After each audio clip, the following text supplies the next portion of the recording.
प्रणिपत्यवर्धमानं प्रश्नोत्तररत्नमालिकां बक्षे नागनरामरवन्द्यं देवं देवाधिपं वीरम।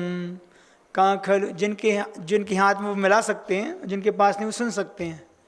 कहाँ खलु नालंक्रियते दृष्टा दृष्टार्थ साधन पटियान कंठस्थितिया विमलप प्रश्नोत्तर रत्नमालिकया भगवन किमुपादेयं गुरुवचनं हेमपि च किं कार्यं को गुरुरधिगतत्वा सत्यता बुद्धितः सततं त्वरितं किं कर्तव्यं विदिशा संसार संततिच्छेदः किं मोक्षतरुर्बीजं सम्यक् ज्ञानं क्रियासहितं किं पथ्यधनं धर्मा का सुचिर्यस्य मानसं शुद्धं का पंडिता विवेकी किं विस्मविधीरिता गुर्वा किं संसारे सारं बहुशोऽपि विचिन्त्यमानमिदमेव मनुजेषु दृष्टतत्त्वं सपरहिताद्युद्यतं जन्म मदिरेव मोहजनका का स्नेहा के च दस्यव्यो विषया का भववल्ली तृष्णा को वैरिनन्वनुद्योगा कस्माद् भयमिव मरणा दन्दादपि को विशिष्यते रागी का सूरो यो ललना लोचन बाणिर्न चा व्यथिता पातुं करणाञ्जलिभिः किं मृतमिव बुध्यते सदुपदेशः किं गुरुतायां मूलं यदि तत्प्रार्थनं नाम किं गहनं स्त्रीचरितं कश्चतुर्यो न खण्डितस्तेने किं दारिद्र्यमसन्तोष एवं किं लाघवं याञ्चा किं जीवितमनवद्यं किं जाड्यं पाटवेऽप्यनभ्यासः को जागर्ति विवेकी का निद्रा मूढ़ता जंतो नलिनी दलगत जललव तरलम किं यौवनम धन्मथायु केशस्धर कर निकरा नुकारिणी कहा सज्जना एव को नर का परवस्ता किं सौख्यम सर्वसर्ग संग विरतीर्य को सत्यम भूतिहितम किं प्रिय प्राणिनः मशः किं दानमनाकांक्षम किं मित्रमिन्नवर्यति पापात् को अलंकारः शीलम किं वाचां मंडनम सत्यम। अपन 14वें नंबर की कारिका का मतलब पढ़ रहे थे, इसको समझने का प्रयास कर रहे थे। उसमें कल अपन ने पढ़ा था कि दान क्या है। किम दानम, आचार्य महाराज ने क्या उत्तर दिया? अनाकांक्षनम, अर्थात आकांक्षा से रहित होकर देना ही वास्तव में दान होता है। हम प्रत्येक क्रियाओं को करने में एक इच्छा रखते हैं, अपना कहीं ना कहीं स्वार्थ जोड़ते हैं कि इसके माध्यम से मुझे इस चीज़ की प्राप्ति हो। क्या समझे? क्योंकि जो 4 प्रकार के आत्र ध्यान हैं उसमें कौन कौन से आते हैं? 4 प्रकार के कौन बताएगा? 4 हैं आर्त ध्यान 4 प्रकार के कौन से हैं? इष्ट वियोग, अनिष्ट संयोग, फिर पीड़ा चिंतन और चौथा निदान। श्रावक प्रत्येक क्रिया करने के पहले कोई ना कोई कामना इच्छा रखता है। धार्मिक कोई प्रयोजन सिद्ध करेगा तो भगवान से, चाहे वो मन से, चाहे बुद्धिपूर्वक मांगेगा जरूर। तो वह मांगना ही निदान है कि मैं आपकी भक्ति पूजा आराधना कर रहा हूँ तो इसके बदले मुझे एक फला वस्तु मिले। तो आचार्यों ने लिखा है कि भगवान की भक्ति के माध्यम से अगर आप संसार के सुख मांगते हैं तो वह आपकी मूर्खता है। क्यों मूर्खता है? क्योंकि उनके पास में तो आपको वो मिलने वाला है जो कभी नहीं मिला। सच्चे देव की भक्ति, वीतराग मुद्रा की भक्ति करने से आपको मोक्ष सुख की प्राप्ति हो सकती होती है, और आप संसार के सुख मांगने जा रहे हैं तो ये नुकसान का सौदा है कि फायदे का सौदा है? नुकसान का है। किस प्रकार? जिस प्रकार आचार्य महाराज पूछपाछ स्वामी इष्टोपदेश ग्रंथ में कहते हैं। क्या कहते हैं? कि क्रोशार्ध किम सिद्धति। कार्य का शुरुआत कहाँ से? उसका भाव समझ लो। उसके भाव में उन्होंने क्या बोला है कि जो व्यक्ति प्रतिदिन 2 कोस वजन के साथ चलता हो, हाँ तो वही तो, जिस प्रकार कोई व्यक्ति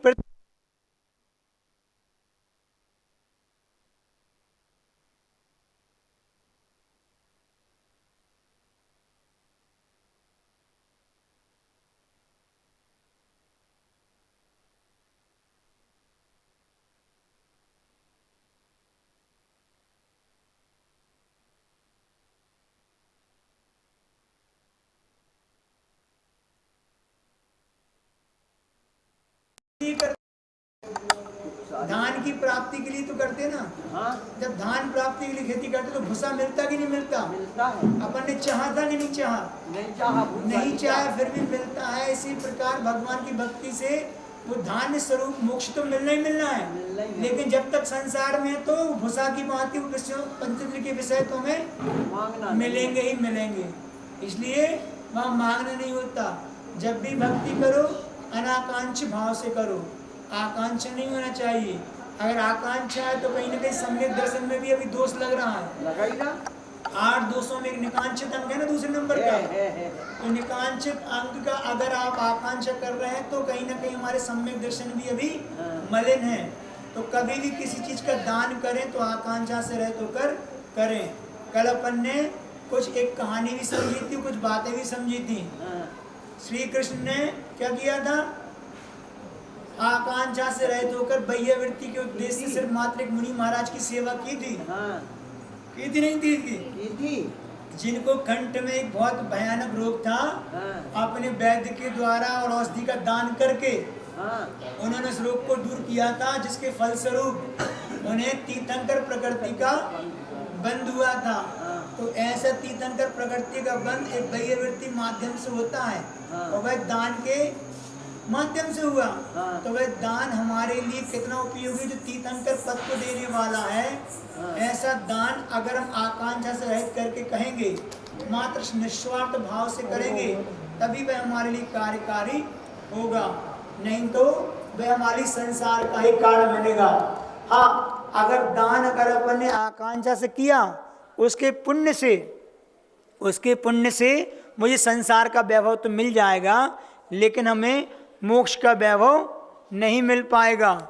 इसलिए दान हमेशा खूब निस्वार्थ भाव से परोपकार के उद्देश्य को लेके आत्म कल्याण की भावना से तो करना हमेशा उचित होता है। समझ में आया? शिष्य ने अपने गुरुदेव से एक प्रश्न किया कि गुरुदेव, संसार में ऐसी कोई वस्तु है जो चट्टानों से भी अधिक कठोर हो? क्या पूछा? चट्टानों से भी अधिक कठोर हो, ऐसी कोई वस्तु है? तो गुरुदेव उत्तर देते हैं कि हाँ है। क्या है? लोहा एक ऐसी चीज है चट्टान से भी अधिक कठोर है, क्योंकि वह लोहा उस चट्टान को भी तोड़ देता है। तोड़ता नहीं तोड़ता? लोहे से तो पत्थर टूटता है। फिर शिष्य ने पुनः पूछा, आपकी बात सत्य है, किंतु कोई ऐसी भी वस्तु है जो लोहे से भी कठोर हो और मजबूत हो? तो गुरुदेव ने जवाब दिया कि निस्संदेह है। क्या है? वह वस्तु अग्नि है। कौन सी है? आग है, क्योंकि आग भी लोहे को पिघला देती है।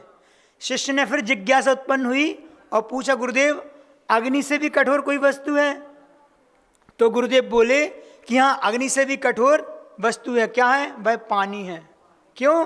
कि तीव्र से तीव्रतम भी अग्नि हो तो पानी उसको बुझा देती है। शिष्य ने पुनः एक प्रश्न को अपने आगे बढ़ाया और पूछा कि भगवान, पानी को भी मात देने वाली कोई चीज है? तो गुरुदेव उत्तर देते हैं कि हाँ, हवा है, जो जल के प्रवाह को तरंग के रूप में बदल देती है ना? पानी को उड़ा ले जाती है हवा। बादल आते हैं लेकिन हवा तेज हो तो पानी को उड़ा के ले जाती है। उसकी उत्पत्ति स्थान मेघों को भी जब चाहे जहाँ चाहे एकत्र करके तितर बितर कर देती है। तो फिर पुनः शिष्य मुखर हुआ, उसने पूछा, गुरुदेव अब भी ऐसी कोई चीज़ है जो जिसकी हवा की अपेक्षा भी बलवान हो? तो गुरुदेव बोले, हाँ। क्या है वह? वह है दयालु मतलब हृदय, हमारा दयालु हृदय, जो इतनी गुप्त रीति से इस तरह दान देता है कि उसके बाएं हाथ को भी पता न चले कि दाएं हाथ ने दान दिया है। वह इन सबसे बलवान और सबसे महान है। मतलब दान को क्या बता दिया, सबसे महान और बलवान। हम दान की बात नहीं बता क्योंकि यहाँ प्रश्न आया है कि आकांक्षा से रहित होकर दान करना, तो प्रचार से रहित होकर निस्वार्थ भावना से किया गया दान सर्वोत्तम दान माना जाता है। और जो देने वाले को क्या करता है, सच्चा सुख पहुंचाकर, सच्चा सुख कौन सा, मोक्ष का, और लोक में भी संसार में भी यश को देने वाला बनता है। किसी ने कहा भी है क्या, दान 4 प्रकार का, पढ़ा नहीं पढ़ा, दान 4 प्रकार का, 4 संग को दीजिए, धन विजुरी उनहार, नरभव लाहो लीजिए। तो 4 प्रकार का जो दान है वह कौन सा है, आहार दान, औषध दान, और कौन सा है, अभय दान, हाँ, और उपकरण दान कहो, शास्त्र दान कहो, ज्ञान दान कहो, एक अर्थवाची। ऐसे 4 प्रकार का दान होता है। तो इन 4 प्रकार के दानों में हमेशा श्रावक के लिए लगे रहना चाहिए, ठीक है ना। आहार दान का इतना महत्व है कि उनने कहा कि साक्षात अगर एक श्रावक ने साधु को आहार दान दिया तो साक्षात रत्नत्रय का दान दिया। एक दिन के आपके दान से पूरे दिन भर की चर्या का पालन होता है, उसका 6वां भाग आपको उसका हिस्सा लगता है। इसलिए हमेशा आपको आहार दान देना चाहिए और उस दान का फल आपको अच्छे भावों से दोगे तो अच्छा मिलेगा, ठीक है ना। ज्ञान का दान देने से आपकी कई पर्याय सुधर जाती हैं। ज्ञान दान मात्र देने से आपको केवल ज्ञान की प्राप्ति हो सकती है। वही कौंडिस ग्वाला जिसने एक साधु परमेष्ठी को मात्र एक शास्त्र दान दिया था, जो कहाँ रखा था, वही कौंडिस ग्वाला तो वो कहाँ रखा था, वृक्ष की कोटर में रखा था। वो उठा के साधु को दिया था, वो आगे चल के कुंद कुंद स्वामी बने।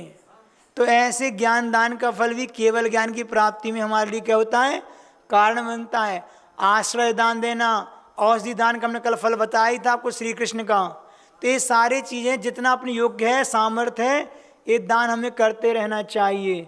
अभय दान, मतलब अभय दान भी बहुत बड़ा है। मेरे माध्यम से संसार के किसी भी जीव को पीड़ा ना हो, भयग्रसित ना हो। कोई प्राणी मुझसे डर रहा है मतलब कहीं ना कहीं हमारे लिए ये दोष माना जाएगा। हम स्वयं भयभीत ना रहें और मेरे माध्यम से कोई जीव भी भयभीत ना रहे। भगवान को जब केवल ज्ञान होता है तो उनका वह छायक अभय दान हो जाता है। छायक दान मतलब उनके आश्रय में आके प्रत्येक जीव सुखी हो जाता है, किसी को किसी प्रकार का भय नहीं होता। इसलिए जहाँ हम रह रहे हो इतना वातावरण तो अच्छा बनाना ही चाहिए कि हमारे ओरा में या हमारे आसपास कोई भी जीव दुखी ना हो, कष्टों में ना हो, किसी को मेरे माध्यम से कोई भय नहीं हो, तब तो मेरे जीवन जीना कहलाएगा। अपन सोचते हैं कि हमारे डर में, हमारे अंडर में रोग रहे हैं, ऐसा सोचते ना, हमसे लोग भय खाएं, हमसे डरें, समझे। ये डरने और डराने का काम ऐसे श्रावक का और सच्चे ग्रस्त का नहीं होता। वह तो स्वयं सुखी रहता है और दूसरे को सुखी रखता है। वह क्षुद्र से क्षुद्र जीव भी हो और बड़े से बड़ा प्राणी भी क्यों ना हो, किसी को भी इस मनुष्य के माध्यम से, हमारे माध्यम से भय नहीं होना चाहिए। क्यों? क्योंकि सबसे खतरनाक तो यही है। कौन है? शेर चीता नहीं है, न सर्प खतरनाक है। सबसे खतरनाक कौन है? मनुष्य है। इससे खतरनाक कोई नहीं है, क्योंकि मनुष्य है। इसकी बुद्धि कब कैसी हो जाए भरोसा नहीं है।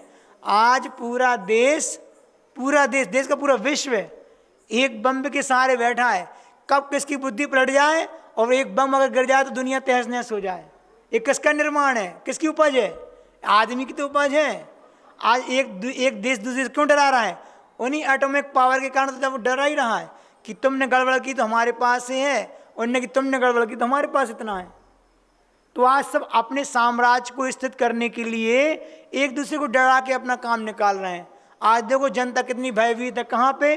वह युद्ध चल रहा है यूक्रेन और रशिया के बीच में, 4-5 महीने से चल रहा है, लेकिन नतीजा कुछ नहीं है। जनहानि, धनहानि, मन सबकी हानि हो रही है और बीच में जो कराने वाले वो मजे में है। कौन मरता है? आम आदमी मरता है। भय में कौन है? वो है, उनको कोई भय नहीं है। उनकी तो सुरक्षा Z+ है, उनको कोई नहीं, ब्लड कोटेड अपने वस्त्र पहनते हैं, अपनी ब्लड कार में घूमते हैं, अपने घर में हैं। तो ये सारे हैं, अगर नाजायज, अगर बगैर किसी उद्देश्य को ये उद्यादि होते हैं तो पूरा पाप लगता है, राजा को इसका पूरा फल मिलता है। प्रजा को तो युद्ध में सैनिकों को तो उसके आज्ञा का पालन करना है, लेकिन राजा अगर न्याय नीति के विरुद्ध होता है, अन्याय का काम करता है, तो उसका पूरा दोष उसी को लगता है। इसलिए हिंसा में भी ये दोष हैं, करें एक और भोगें बहुत से, और करें बहुत से भोगे कोई एक, कई रूप हैं हिंसा के। तो ये चीज़ देखना चाहिए। तो ये बात समझ में आ गई ना, आकांक्षा से रद्द हुआ दान भी फल वास्तव में फल होता है। एक कहानी और याद आ रही है, मुनिराज जब आहारचर्या को निकले, श्री कृष्ण की बात है, तो श्री कृष्ण ने उन्हें भक्तिपूर्वक आहार प्रदान किया, और उसके बाद देखा कि महाराज का एक स्वास्थ्य ठीक नहीं है। तब उन्होंने, कृष्ण ने एक वैद्य के बुलाकर कहा कि मेरे गुरुदेव महाराज हैं, उनको अस्वस्थ हैं, और आप उनको कोई औषधि दे दें, मैं आहार में महाराज को चला दूंगा, ठीक है ना। वैद्य ने राजा कृष्ण राजा थे उस समय औषधि दी, और कृष्ण के आहार के साथ महाराज जी की औषधि भी दे दी आहार में। ये वही कहानी जो अपन ने पढ़ी थी, उसकी आगे की वाली बात बता रहे हैं। वहाँ तक तो ठीक है तीर्थंकर पर, लेकिन जब उस वैद्य से औषधि ली और महाराज को चलाई और महाराज का स्वास्थ्य ठीक हो गया, एक दिन राजा कृष्ण और वैद्य दोनों, और जब महाराज ठीक हो गए तो उनके पास गए, और जब गए तो कृष्ण ने महाराज से कहा कि इन्हीं वैद्य की औषधि के माध्यम से आपका स्वास्थ्य ठीक हुआ है। महाराज ने कुछ भी नहीं कहा, ना मुस्कुराए, ना आशीर्वाद दिया, ठीक है ना। वैद्य मन में विचार करता है कि ये कैसे महाराज हैं, उपकार करने वाले को भी कुछ नहीं कह रहे हैं। वैद्य को बहुत संकलेश हुआ, होता है जब हम कुछ अच्छा करते हैं और उसका हमारे लिए प्रेफरेंस नहीं मिलता, या कोई हमें शाबाशी नहीं देता, तो पूरा करा में ऐसा लगता है ऐसा ना करा जैसा हो गया हो, है ना। हम चाहते कि हमें अपनी सफलता का श्रेय दूसरे दें, तो कम से बधाई तो दें, ऐसा होता नहीं होता है।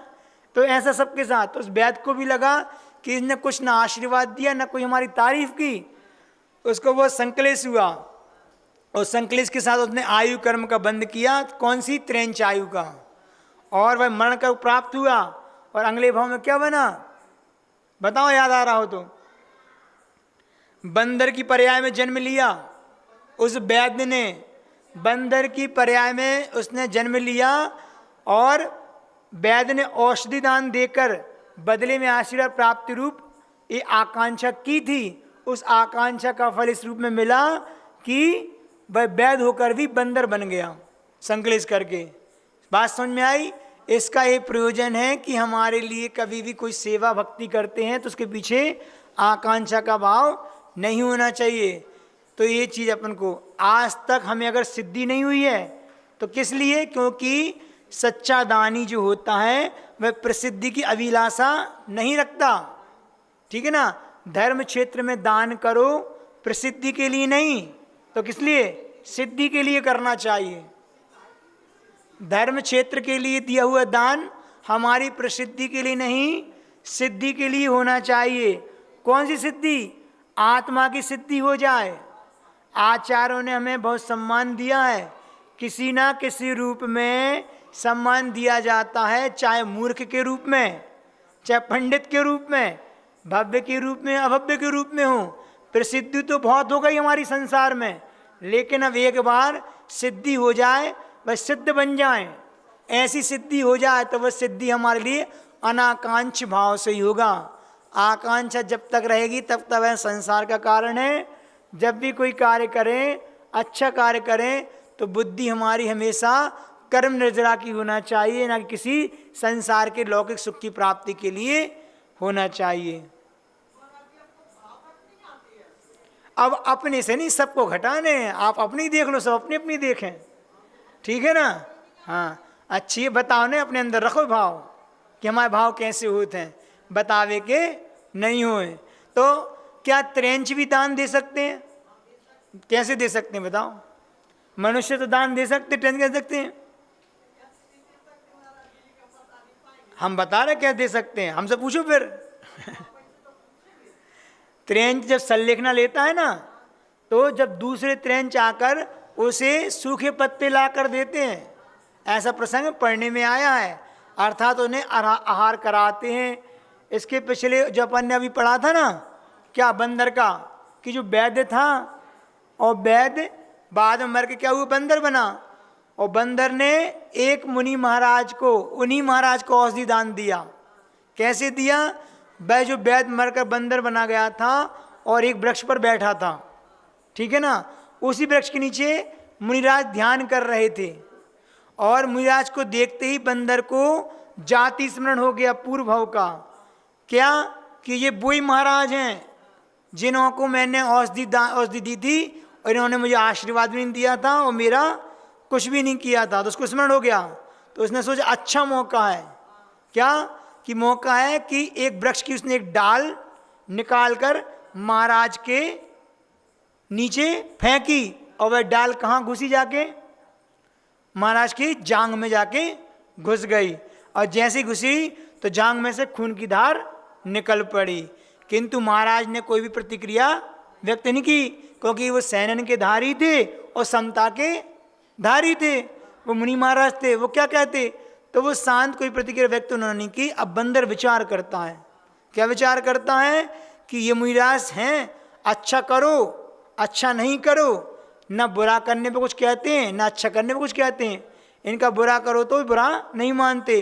तो अब बंदर को क्या हुआ, जब देखा कि हमने इतना बुरा करने के बाद वो कुछ नहीं कह रहे, तो उसके अंदर एक पश्चाताप के भाव आए। अब पूर्व जन्म में वो वैद्य तो थे ही, तो उनको जाति स्मरण के माध्यम से ज्ञान तो हो गया था कि अब हमने जो किया है उसका उपचार क्या करें। तो स्मृति से उन्होंने उस वनस्पति वहाँ से इकट्ठी करके पत्तों का रस निकाला जंगल में से, और महाराज की जांघ में वो लकड़ी निकाल के भर दिया, और कालांतर में वह महाराज का भाव भी भर गया। इसलिए निष्कर्ष निकला कि त्रेंच भी मुनि महाराज की या श्रावक की सेवा आदि करके दान, औषधि दान दे सकते, देते हैं, ठीक है ना। तो संलेखना के समय में इस प्रकार के और औषधि आदि का प्रकरण यहाँ पे होता है। तो वह सच्चा दान किसने दिया? वैद्य ने दिया कि बंदर ने दिया? दिया ना। वहाँ वैद्य तो फेल हो गया, लेकिन उसी की पर्याय में बंदर पास हो गया। तो सब भावों का खेल है कि नहीं है? हाँ, आकांक्षा नहीं रखी और अपनी गलती पश्चाताप किया। इसका प्रभाव उसको ये मिला कि उसने उस पर्याय में भी अपना उत्कृष्ट आयु का बंद किया फिर, क्योंकि साक्षात मुनि महाराज की उनने सेवा की थी। तो रत्नकांड श्राप का 4 में भी शत्रु किसे कहते हो मित्र किसे कहते हैं आया है। क्या आया है? कि पाप मरार्तिर धर्मो बंधुर जीवस्य चेति निश्चिनवत। क्या हुआ? जीव का शत्रु पाप है और बंधु कौन है? धर्म है। ऐसे ही ना, सबसे बड़ा शत्रु कौन है? हम जो पाप करते हैं वह सबसे बड़ा शत्रु है, क्योंकि नियम से हमारा एक घात करने वाला है, हमें नरकों की यात्रा कराने वाला है। सब पाप सबसे बड़ा शत्रु है।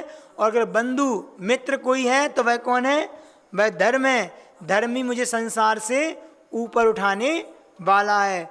जब व्यक्ति पाप करता है तो उसका फल उसको जब मिलता है तो उसका भाई भी शत्रु बन जाता है। ऐसे ही होता है ना पाप के फल से। जैसे रावण का शत्रु कौन था? उसका भाई विभीषण। ना होता तो राम जीत पाते क्या? घर का भेदी लंका ढाए। इसलिए तो कहावत चली, भले उसने न्याय का साथ दिया लेकिन नीति तो क्या बोलती थी कि भाई का साथ देना था। साथ छोड़ के आ गया, सारे भेद खोल दिए और राम को विजय प्राप्त करा ली। और जब व्यक्ति धर्म करता है तो उसका फल मिलता है, तो शत्रु भी उसका मित्र बन जाता है धर्म के फल से। जैसे उल्टा कर दो, विभीषण का मित्र कौन? राम विभीषण के मित्र बन गए। शत्रु था विभीषण, शत्रु पक्ष से आया था, लेकिन राम का मित्र बन गया। हाँ, वो तो पुरानी बात हो गई, दशरथ के समय की, वही आते। लेकिन देखो कि समय समय से कैसा फेर होता। वही तो बता रहा है कि शत्रु भी मित्र बन जाता है और मित्र भी शत्रु बनता है। सब पुण्य पाप का संसार में खेल है। तो किस प्रकार की मित्रता करनी चाहिए? है जिनकी संपत्ति समान हो। नहीं, एक नीति आती है, मित्रता हमेशा बराबरी वालों से होती है। जिनकी संपत्ति समान हो, उम्र समान हो, शक्ति समान हो, रूप और ज्ञान समान हो, दोनों एक समान हो, उन दोनों में ही परस्पर मित्रता होनी चाहिए। और विवाह संबंध भी ऐसे बीच में होना चाहिए, ठीक है ना। विवाह संबंध कहो चाहे मित्रता कहो, जिनके बराबरी के लोग हों, धन वैभव में भी, उम्र में भी, शक्ति में, रूप में, सौंदर्य में, ज्ञान में, इन सारी चीजों समांतर है। नहीं, धन में भी जरूरी है, धन में भी है। अगर एक गरीब घर की लड़की बड़े परिवार में आएगी तो हमेशा हीनता का भाव रहेगा। अरे जो है सो बता रहे हैं। और एक अगर बड़े घर की अगर नीचे परिवार में चली गई तो हमेशा उसके लिए कहीं ना कहीं गिलानी का भाव रहेगा। ये नीतियाँ बता रहे हैं, हम अपनी तरफ से नहीं बता रहे। वो हमेशा कंजूसी बरतेगी और ये हमेशा कुटेगी कि हम कहाँ आ गए। इसलिए संबंध हमेशा बराबरी वालों में ही होता है और करना भी चाहिए अगर जीवन को सुखी रखना है तो ये परस्पर में मित्रता तथा विवाह संबंध ठीक रहते हैं। असमान में मित्रता और विवाह संबंध कभी ठीक नहीं रहते। ये हमारी बात नहीं बता रहे, हम सब नीति की बातें बता रहे हैं। तो मित्र के सद्गुण कौन कौन से होते हैं? पवित्रता जिसके पास होती है, जीवन में पवित्रता हो और उदारता हो, शौर्य हो, एक दूसरे के सुख दुख में भाग लेने वाले हों, प्रीति हो और सच्चाई हो, ये सारे मित्र के गुण होते हैं। नहीं समझे? मतलब हमेशा मित्रता करो तो ऐसे के बीच में जहाँ जिसके सामने वाले के पास एक पवित्रता हो, एक सच्चाई हो, अंदर एक उदार भाव हो, अंदर एक शौर्य शूरता का एक गुण होना चाहिए, एक दूसरे के सुख दुख में साथी होना चाहिए। सारी मित्रता की बात है, ठीक है ना। अपन ने प्रश्न मित्र इसलिए आया, कोई प्रश्न था इसमें, किम मित्रम इन निवार्यति पापात, जो हमें पाप से बचाता है वही सच्चा मित्र होता है। और कौन से गुण हैं और बताएं कि रहने दें, समय तो हो गया बहुत सारा। सच्चा मित्र वह है जय अपने मित्र को पाप करने से रोकता हो, है नहीं है? लेकिन आज उल्टा होता है, आज ऐसे मित्र मिलते हैं जो मुझे पाप में ले जाने वाले होते हैं। संगति का प्रभाव इतनी तीव्रता से बढ़ता है वर्तमान संसार में, और इतना आकर्षण, इतनी भौतिकता के बीच में जब हम जाते हैं, अपने बच्चों को पहुंचाते हैं, तो वहाँ मित्र, उस धर्मात्मा मित्र कोई नहीं मिलता। हमेशा धर्मात्मा मित्र को, एक पापी मित्र तो बहुत जल्दी मिल जाता है, लेकिन एक धर्मात्मा को धर्मात्मा कभी नहीं मिलता है। तो वही तो बोल रहे हैं। तो मित्रता हमेशा सबसे पहले इनके बीच में नहीं रखना जो पाप करने वाले हों। पाप हमेशा हमारे लिए पतन की ओर ले जाता है, हमारे अच्छे कार्य हमेशा उत्थान की ओर ले जाते हैं। हित कार्य के बारे में हमेशा जो बताता हो, जिस चीज़ में आपका हित हो, मित्र वही है जो आपको आपके हित की बात बताए, कभी स्वार्थी ना हो। अगर स्वार्थ है तो वह मित्र नहीं है, वह शत्रु के रूप में है। गुप्त रखने योग्य जो बातें होती हैं उनको गुप्त रखता हो, उजागर नहीं करता हो, क्योंकि हम अपने अंदर की बात, अपने अंदर की किसको बताते हैं? सबसे पहले अपने मित्र को बताते हैं। और फिर क्या है? हमारे गुणों को प्रकट करता हो, हमारी कमियों को तो छुपाता हो, हमारे गुणों को जो प्रकट करे, आपत्ति में होने पर जो साथ दे। ढाल के समान कल बताया था ना कि दुख में तो आगे हो, सुख में पीछे हो। ऐसा आपत्ति के समय में जो हमारे आगे खड़ा रहे, कभी साथ ना छोड़े, वह सच्चा मित्र है। समय पर धन आदि की आवश्यकता है तो सहयोग करता हो, ऐसे सत्पुरुष लोग हमारे मित्र के रूप में होना चाहिए। अब होते नहीं होते वो अपन देख लें। ये सारे गुण किन में पाए जाएंगे? हमें तो लगता है संसार में वर्तमान में ऐसे गुण नहीं मिलेंगे आज मित्रों के बीच में। अगर हम सबसे कहते हैं वास्तव में अगर मित्रता करनी है तो अपन ऐसों से करें, वह मित्रता जो मित्रता मुझे अपने कल्याण में कारण तो बने, मुक्ति तक मेरा साथ दे, मुक्ति तक साथ दे। वो सिर्फ मात्र एक ही मित्र हो सकता है। वो कौन है? वह मात्र हमारे गुरु होते हैं। हम इसलिए इसको बार बार बोलते हैं क्योंकि आचार्य कुंद कुंद महाराज प्रवचन सार में बोलते हैं बात कि आपका सच्चा मित्र आपके गुरु हैं, और उस गुरु को उन्होंने कौन सी संज्ञा दी है? कल्याण मित्र की संज्ञा दी है। आपने एक बार भी गुरु का हाथ पकड़ा तो ये गुरु का हाथ आपको कहाँ ले जाएगा? मुक्ति में ही कारण मिलेगा। संसार के सारे मित्र आपके स्वार्थी हो सकते हैं, लेकिन एक परमार्थी अगर कोई है तो वो गुरु है। क्यों? क्योंकि गुरु को आपसे कोई भी अपेक्षा नहीं है, रत्ती भर भी नहीं चाहिए आपसे, लेकिन जब भी देंगे आपको हमेशा अच्छा ही देंगे और आपके जीवन में इसका विकास हो। इसलिए खूब संबंध आपस में अपनों के बीच तो बनाए, रिश्तेदारी खूब निभाई, परिवार में खूब संबंध अच्छे बनाए, लेकिन एक संबंध हमने आज तक अच्छा नहीं बनाया अपने देव शास्त्र गुरु, अपने आराध्य के बीच में। कभी हमें ऐसा लगा कि यहाँ से जाने के बाद हमें कभी भगवान की याद आती हो कि कभी गुरु की याद आती हो? देख लो, जब गुरु से दूर होते हैं या भगवान से दूर होते हैं तो परोक्ष रूप से हमें किसकी याद आती है? माँ की याद तो खूब आएगी, पापा की आएगी, परिवार के लोगों की आती है, दूर दूर तक कष्ट होता है, हे मम्मी याद आती है, हे भगवान बहुत कम याद आते हैं। क्यों? संस्कार वही पड़े ना। अगर इन संस्कार को जब बदलेंगे तब उनके प्रति हमारा राग होगा। अभी राग तो परिवार और अपनों के बीच में है, लेकिन गुरु के प्रति नहीं है। हम तो बात जब चाहते हैं कि जब संकट में हो या दुख में हो और हम जब अकेले में हो, उदासी मन में हो और कुछ समझ में नहीं आ रहा हो, दुविधा में हो, उलझन में हो, तो हर चीज में अपने सुख दुख में हम गुरु को याद कर पाए, तब तो वो मेरा जीवन सार्थक है। इसलिए एक रिश्ता अपने गुरु से अवश्य बनाना चाहिए जो आपको इस जीवन में भी आपके काम हो और आने वाले कई पर्यायों में आपको साथ दे। गुरु जी का हाई को हमेशा याद रखो, जुड़ो ना जोड़ो, जोड़ा छोड़ो, जोड़ो तो बेजोड़ जोड़ो, जुड़ो ना जोड़ो। अभी तक क्या किया है? जुड़े हैं और जोड़ा है, इसी में संसार बना है। अभी तक क्या किया? जुड़ने और जोड़ने में लगे हैं। तो अब क्या कहते हैं गुरु महाराज? गुरु महाराज कहते हैं जोड़ा छोड़ो, जो जोड़ के रखा है छोड़ो। लेकिन ये भी पता है गुरु महाराज को कि आप जब छोड़ दोगे ना तो कहीं तो जुड़ना तो पड़ेगा, बगैर जोड़े संसार नहीं चल सकता। तो ठीक है, जुड़ना ही है तो ऐसा जोड़ो जो बेजोड़ हो, अर्थात कभी न छूटने टूटने वाला हो। वह संबंध किसका है? वह गुरु का है, ये बिल्कुल पक्का है। संसार के जितने मित्र वहीं साथ छोड़ देंगे, गुरु का अगर साथ पकड़ा। और ये बात भी पक्की है, गुरु तुम्हारे मित्र नहीं है, तुम गुरु के मित्र हो। क्या समझे? हमें आपसे मित्रता नहीं करनी, आपको गुरु से मित्रता करनी है। हम आपसे राग नहीं करेंगे।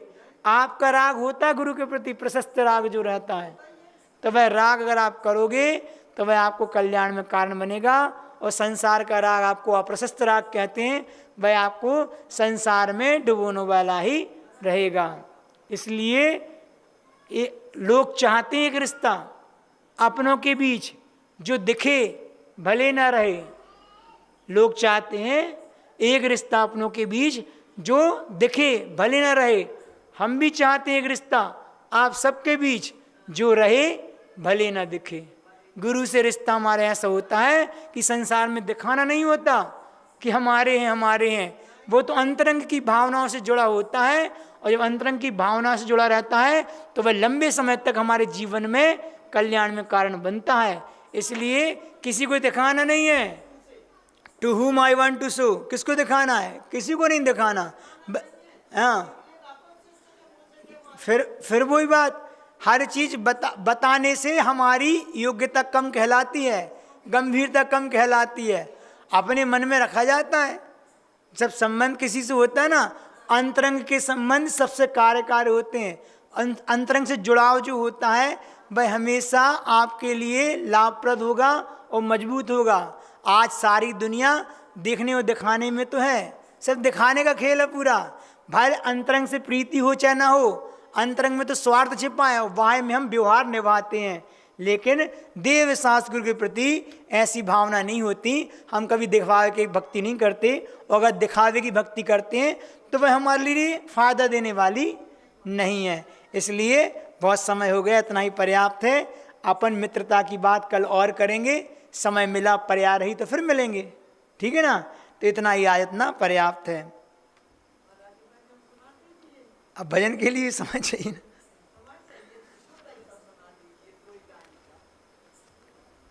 एक गुरु की बात एक और थी छोटी सी, उसको हम पूरा करके